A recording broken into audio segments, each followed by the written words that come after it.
Bonjour Michel Juvet. Bonjour.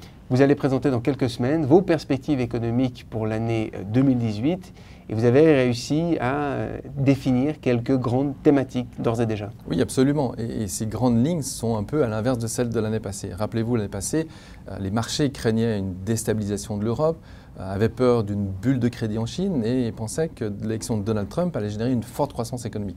Une année après, on est presque dans un scénario inverse. Donc, avoir des perspectives économiques, c'est difficile. Il faut être capable de prolonger des tendances, mais aussi être capable d'aller voir des choses auxquelles on ne pense pas.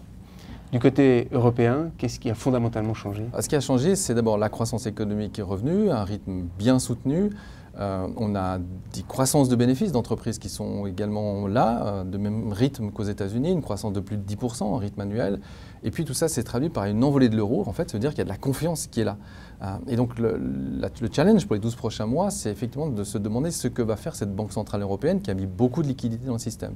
Est-ce qu'elle va les réduire rapidement? Au contraire, est-ce qu'avec cette envolée de l'euro qui ralentit la croissance quand même dans le court terme, est-ce que cette Banque Centrale Européenne va au contraire prolonger encore ses programmes d'achat d'actifs dans le temps?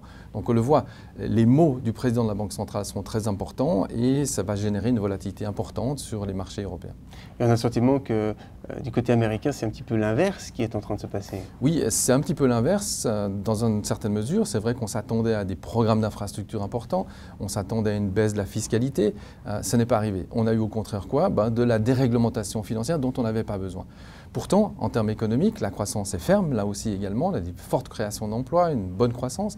Et la Banque centrale américaine, qui elle a déjà stoppé la croissance de son bilan, va devoir aller dans la nouvelle étape qui est la diminution de la taille de son bilan. Ce qui pose une question fondamentale, est-ce que c'est un élément qui va enfin, en quelque sorte, amener la fin de ce cycle économique américain qui dure maintenant depuis très longtemps dans un point de vue historique? Et la Suisse dans tout cela? La Suisse, c'est le profit de tout ça, puisque la confiance de l'euro fait qu'on a moins confiance dans le franc suisse. Et la baisse du franc suisse relance nos exportations, ce qui est favorable à une croissance économique supérieure. Mais ici aussi, même schéma, la Banque nationale suisse est confrontée à un changement d'attitude. Est-ce qu'elle va arrêter d'acheter des euros? À quel moment est-ce qu'elle va lâcher la bride, comme on dit? Une question difficile, est-ce que le franc suisse va glisser sur les 1,20, ce fameux plancher plafond? Est-ce que ça va s'arrêter là? Au contraire, est-ce que la BNS ne sera pas capable d'arrêter ce flux? Voilà des interrogations importantes pour les liquidités sur le marché suisse.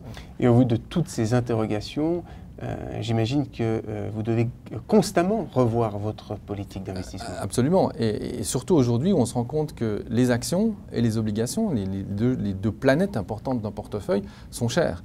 Donc aujourd'hui, on a deux scénarios possibles. Soit ces deux planètes entrent dans une correction forte, baisse des actions, baisse des obligations, et là, pas besoin de changer d'univers. On achète des actions moins chères, on achète des obligations moins chères, et on vit très très bien avec ce genre d'univers et de portefeuille.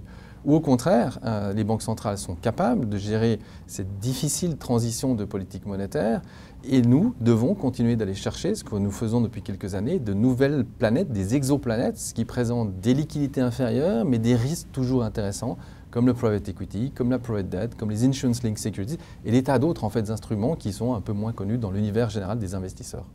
Alors vous allez répondre en détail à toutes ces questions lors de vos conférences Perspectives économiques de 2018 au cours du mois d'octobre. Absolument. Merci Michel Juvet. Merci.